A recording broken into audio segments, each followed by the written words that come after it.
से ना रुके हम, मर्जी से चले हम, बादल सा गरजे हम, सावन सा बरसे हम, सूरज सा चमके हम, स्कूल चले हम, स्कूल चले हम। Good morning students, that is our session second का सेकंड पार्ट है। तो पहला पार्ट जो फर्स्ट पार्ट था उसमें हमने 3 डिफरेंट क्वेश्चंस यूज़ किए थे रिगार्डिंग द लर्निंग की लर्निंग क्या है, लर्निंग एक किस टाइप का प्रोसेस है।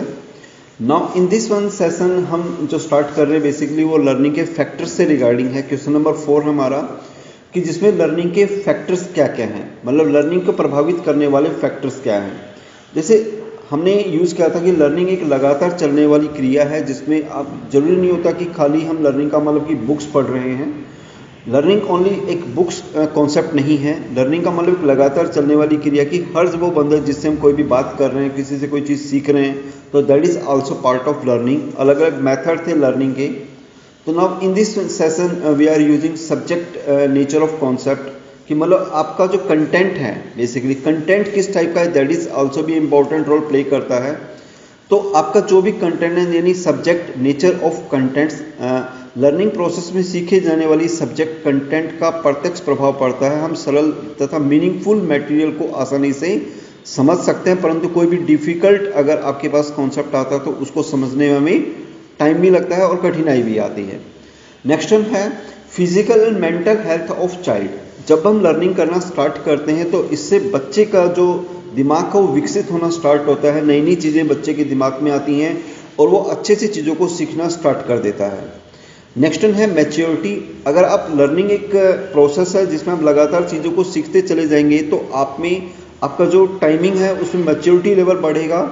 आपका टाइम और एनर्जी जो वेस्ट होती है वो आपके होने से बचेगी क्योंकि आप लगातार चीज़ों को क्या कर रहे हैं वहाँ पे सीखते चले जाएंगे। तो मैच्योरिटी जनरेट होती है। लर्निंग टाइम एंड फैटिग्यू, मतलब सीखने का समय व थकान। सीखने का समय सीखने की क्रिया को प्रभावित करता है। उदाहरण जब छात्र विद्यालय जाते हैं तो उसमें एक एनर्जी होती है, अतः उसको सीखने में आसानी होती है।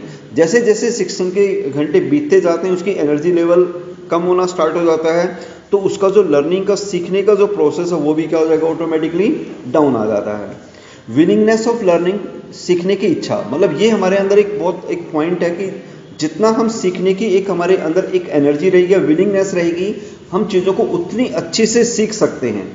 ठीक है, जो टीचर्स का रोल है वो भी इसमें बहुत इंपॉर्टेंट है कि वो आपके अंदर एक ऐसी इच्छा शक्ति को जनरेट करे जिससे कि बेसिकली हमें नई नई चीज़ों को सीखा जाए। नेक्स्ट वन है मोटिवेशनल, प्रेरणा। मोटिवेशन का मीनिंग क्या होता है कि कोई भी चीज़ हम तब सीखते हैं जब हमें किसी भी चीज़ से रिगार्डिंग उसे मोटिवेट होता है कि इसको करने से हमें ये फ़ायदा हो सकता है, तो हम उन चीज़ों को जनरेट करना स्टार्ट करिए जिससे बेसिकली हमें चीज़ों के बारे में पता रहे कि इसको सीख के हमें क्या बेनिफिट हो सकता है। Next one teacher and learning process, अध्यापक व सीखने की प्रक्रिया।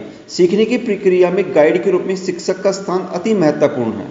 उनके कार्यों, विचारों, व्यवहार तथा व्यक्तित्व ज्ञान और शिक्षण विधि का छात्रों के सीखने के प्रत्यक्ष प्रभाव पड़ता है। इन बातों में शिक्षक का स्तर जितना ऊंचा होगा उतने ही बच्चों में सीखने की जो इच्छा होती है वो तीव्र होगी। Next one proper learning environment, मतलब लर्निंग तभी आ सकती है जब हमारा जो आसपास का जो इन्वायरमेंट है वो प्रॉपर है। अगर आपका जो स्थान है वो शांतिपूर्ण नहीं है तो आप बेसिकली चीज़ों को अच्छे से नहीं सीख सकते हैं। ठीक है, तो that is this one question जिसमें हमने अलग अलग यूज करना सीखा कि अलग अलग पॉइंट क्या है कि क्या फैक्टर हैं जो लर्निंग को क्या कर सकते हैं, प्रभावित कर सकते हैं। अब नेक्स्ट वन है इंग्लिश कम्युनिकेशन स्किल क्या है। अब देखिए कोई भी लैंग्वेज सीखते हैं, कम्युनिकेशन स्किल का मतलब होता है कि आपको बातचीत करने का तरीका आना चाहिए। किसी भी लैंग्वेज में आप बातचीत कर सकते हैं। नाउ अब हम इसमें यूज कर रहे हैं बेसिकली इंग्लिश से रिगार्डिंग। तो इंग्लिश कम्युनिकेशन स्किल एक महत्वपूर्ण है क्योंकि आज के दिन अगर हम कहीं भी जाते हैं तो बेसिकली जो इंग्लिश लैंग्वेज है वो हमारे जीवन को काफ़ी हद तक इफेक्ट करती है। ठीक है, तो हम किस तरीके से सीख सकते हैं चीज़ों को। तो first one help in the work place, मतलब जहाँ पे आप काम करते हैं तो जहाँ पे भी आप काम करेंगे वहाँ अगर आपको कोई भी लैंग्वेज जैसे खास करके इंग्लिश लैंग्वेज अगर आती है तो हम अपनी जो स्किल्स हैं उसको डेवलप कर सकते हैं, अपनी टीम कस्टमर्स को हैंडल करना अच्छे से कर सकते हैं। ठीक है, तो इससे हमारा जो बिजनेस है उसमें इंप्रूवमेंट आएगा। नेक्स्ट वन है इम्प्रूव कैरियर प्रोस्पेक्ट। अगर हम कैरियर वाइज भी अगर देखें तो इंग्लिश का एक बहुत इंपॉर्टेंट रोल प्ले करता है क्योंकि अगर हमें इंग्लिश अच्छे से आती है तो उससे हमारा जो जॉब अपॉर्चुनिटीज़ है वो बढ़ जाएंगी, हम अच्छे से इंटरव्यू क्लियर कर सकते हैं। ठीक है।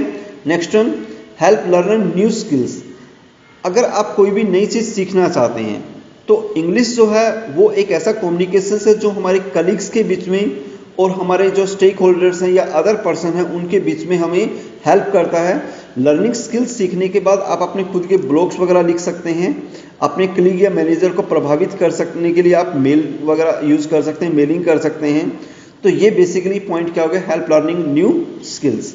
नेक्स्ट वन है इंक्रीज एम्प्लॉयबिलिटी प्रोस्पेक्ट। अगर हम रोजगार के रूप में देखें तो भी इंग्लिश का एक काफ़ी इंपॉर्टेंट रोल है, क्योंकि इंग्लिश अगर सीखेंगे तो हमारे पास जो क्राइटेरिया वो बढ़ जाएगा और हम इजीली सिलेक्ट कर सकते हैं कि कौन एम्प्लॉयज बेटर तरीके से काम कर सकते हैं। नेक्स्ट वन है कई उद्योगों और नौकरी की भूमिकाओं में अच्छा इंग्लिश कम्युनिकेशन स्किल होना बहुत जरूरी है। Next one, language for communication. Language, अब इंग्लिश को हम एज किसके रूप में यूज कर सकते हैं, कम्युनिकेशंस के रूप में। इंग्लिश लैंग्वेज आपको अन्य लैंग्वेज को समझने में मदद करती है, जैसे कि like English Roman, Viking, French, Latin जैसी भाषाओं को हाइब्रिड मिक्स, मतलब हाइब्रिड मिक्स का मीनिंग क्या होता है कि आप खाली एक लैंग्वेज को यूज नहीं कर रहे हैं बल्कि एक से ज़्यादा भाषाओं को आपस में क्या कर देते हैं, मिक्स कर देते हैं, करके बोलने लग जाते हैं। ठीक है। नेक्स्ट वन है लैंग्वेज ऑफ इंटरनेशनल कम्युनिकेशन। एक ऐसी भाषा है जो बेसिकली बहुत सारे देशों में बोली जाती है, एक ऑफिशियल लैंग्वेज भी है। तो अभी करंटली जो इंग्लिश लैंग्वेज है वो 53 कंट्रीज में ऑफिशियल लैंग्वेज है, मतलब 53 ऐसे देश हैं जिसमें जो इंग्लिश है वो एक ऑफिशियल लैंग्वेज के रूप में काम करती है। नेक्स्ट वन है language of business and entertainment. आज के दिन जैसे जो भाषा वो बेसिकली जो इंग्लिश लैंग्वेज है वो किसके रूप में काम कर रही है, as a business language use हो गई और एंटरटेनमेंट के लिए भी यूज की जाती है।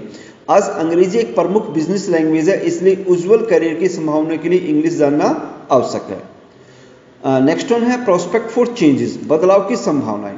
आधुनिक अंग्रेजी के कई वर्ड समय के साथ बदल गए हैं, जैसे सोशल मीडिया कम्युनिकेशन, ठीक है, को सहजता की आवश्यकता है। हैशटैगिंग, ब्लॉगिंग से लेकर कैप्शन पोस्ट करने कर हर माध्यम में कम्युनिकेट करने के लिए इंग्लिश वास्तव में एक महत्वपूर्ण रोल प्ले करती है।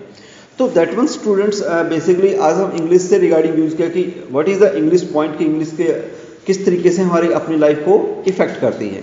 नेक्स्ट वन, हम इंग्लिश लैंग्वेज स्किल्स को कैसे विकसित कर सकते हैं। जैसे अभी पीछे आया कि जो इंग्लिश है वो बेसिकली हमारी डेली लाइफ का एक इम्पॉर्टेंट पार्ट है। हम कोई भी बिजनेस कर रहे हैं, जॉब के लिए जाते हैं, तो उसमें एक हमारे पास एक कॉन्फिडेंस लेवल जनरेट करने के लिए इंग्लिश लैंग्वेज की रिक्वायरमेंट आती है।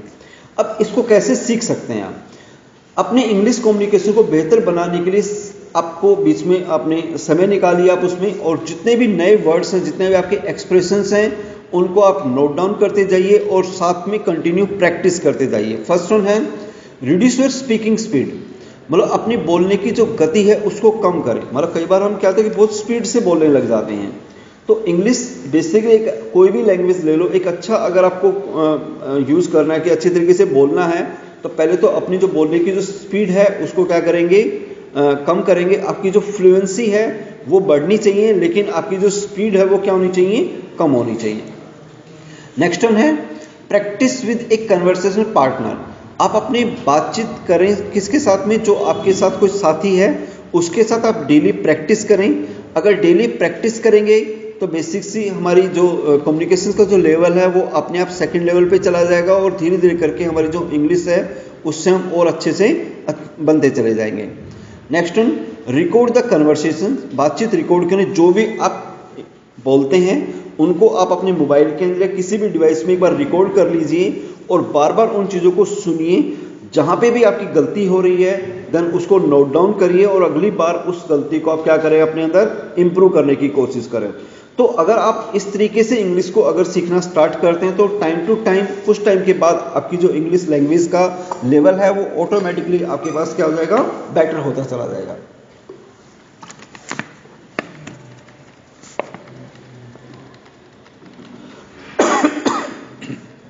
नेक्स्ट वन है practice with videos and music. अगर आप इंग्लिश को और अच्छे से सीखना चाहते हैं तो बेसिकली आप यहाँ पे प्रैक्टिस कर सकते हैं अपने कुछ वीडियोस के साथ में। यहाँ पर वीडियोस बनाइए और उन वीडियोस को बार बार आप देखिए, ठीक है। कुछ मूवीज़ हैं, मूवीज़ की हेल्प से देख सकते हैं। जिस भी लैंग्वेज को आप अच्छे से जानते हैं उस लैंग्वेज की मूवीज़ को आप इंग्लिश सब टाइटल के रूप में देख सकते हैं, जिससे आपका इंग्लिश का जो लेवल है वो ऑटोमेटिकली क्या होगा, उससे भी इम्प्रूव होगा। देन रीड अलाउड, जोर से पढ़िए।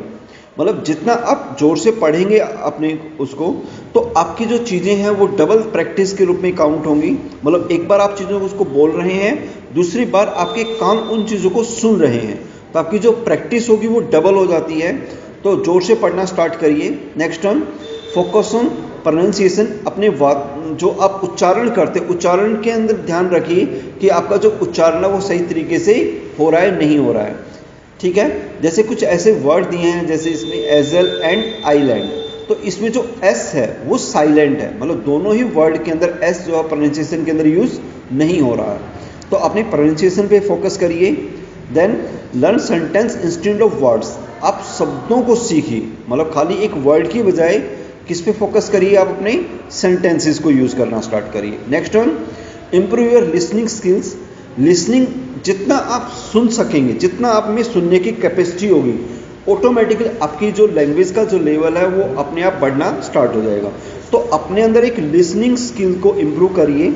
Next one, enrol in an online English courses. आप आज के दिन ऑनलाइन बहुत सारे कोर्सेज अवेलेबल हैं, तो आप किसी भी अपने ऑनलाइन कोर्सेज में इनरोल करिए और धीरे धीरे करके कुछ एक्टिविटीज़ करिए जो वो चीज़ बताते चले जाते हैं, एंड देन इस तरीके से भी आप अपनी इंग्लिश को क्या कर सकते हैं, इम्प्रूव कर सकते हैं। Next one, improve your body language. अब आपको कोई लैंग्वेज आ गई है, लेकिन आप उसको सही तरीके से अप्लाई करना चाहते हो, तो आपका जो बॉडी लैंग्वेज है उस बॉडी लैंग्वेज को भी आप उसके अकॉर्डिंगली अपने को इम्प्रूव करिए। जैसे लाइक आई कॉन्टेक्ट्स हैं, फेशियल एक्सप्रेशंस हैं, या नॉन वर्बल कम्युनिकेशंस हैं, उन चीज़ों को अच्छे से क्या करिए, अपने अंदर इम्प्रूव करते चले जाइए, ठीक है। Next one, write down your mistakes. आप जो भी गलतियां कर रहे हो उनको लिख लीजिए, ठीक है। Learn a new word each day. हर रोज कुछ न कुछ नए शब्दों को सीखने की कोशिश करें। तो अगर ये सारे तरीके से आप इंग्लिश को या किसी भी लैंग्वेज को सीखना स्टार्ट करते हैं, तो आप अपनी लर्निंग का जो स्किल्स है वो अगले लेवल पे ले जा सकते हैं और उससे कुछ बहुत सारी नई चीज़ें सीख सकते हैं। तो स्टूडेंट्स, यहाँ पे कुछ शॉर्ट क्वेश्चंस हैं, जैसे लाइक कौन से लर्निंग के टाइप्स हैं। तो स्किल लर्निंग है, परसेप्चुअल लर्निंग है, कॉन्सेप्चुअल लर्निंग है, ऑल द अबोव है। कम्युनिकेशन स्किल्स में लर्निंग, स्पीकिंग, प्रैक्टिस सभी शामिल हैं। ये 5 टाइप्स हो गई जो हमने ऊपर पढ़े हैं, इनके बारे में आप लिखिए। लर्निंग के 5 टाइप कौन कौन से हैं, ठीक है। लर्निंग एक व्यक्ति को प्रस्तुति की जानकारी को प्राप्त करने तथा उसको उपयोग करने में एक आजीवन प्रक्रिया है। कम्युनिकेशंस के बारे में आप बताइए किसी को भी। तो students, that is our this one session, जिसमें हमने यूज करना सीखा कि लर्निंग क्या है, इसके अलावा इंग्लिश को आप किस तरीके से इम्प्रूव कर सकते हैं और किस तरीके से इंग्लिश लैंग्वेज आपकी अपनी डेली एक्टिविटीज़ में हेल्पफुल हो सकती हैं।